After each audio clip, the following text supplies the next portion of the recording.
Discuss this further with Calvin Dark. He's a founder and president of CD Global Strategies Group, and he joins us now in Washington. Very welcome to the show, Calvin.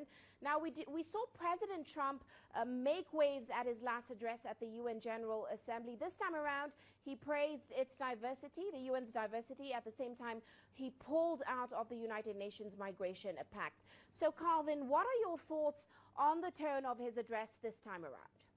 Well, one thing's for sure, it was definitely less combative, but let's not be too fooled by his seeming embrace of diversity.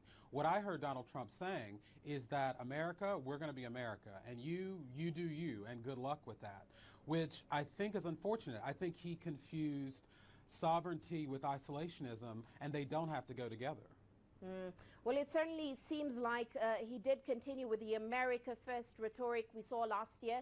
He emphasized his administration's economic wins as well. Now, some called it an isolationist and unilateral message. What were your thoughts on that? Well, yes, I definitely think it was an isolationist message, which as an American I find unfortunate.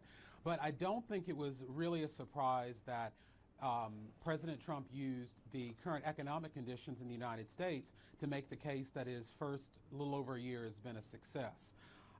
But I do think that he really made clear that he is not going to proceed with anything on the international stage unless he can see a clear benefit to America and his perception of America first. Now, of course, we're all closely watching for his stance on the DPRK's nuclear program and, of course, impending U.S. sanctions on Iran. Now, we did see a slight shift in tone today on the two issues. What were your thoughts? Well, I think in trying to be optimistic, President Trump's change in rhetoric towards North Korea was a bit odd.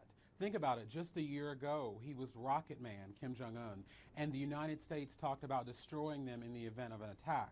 Today, Kim Jong-un was elevated literally on the world stage, and it's still a very repressive regime. He's a dictator.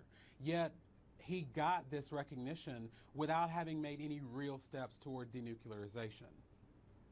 And what about his stance on Iran? He certainly made some harsh comments towards the country. In fact, he said Trump said Iran has a bloody agenda.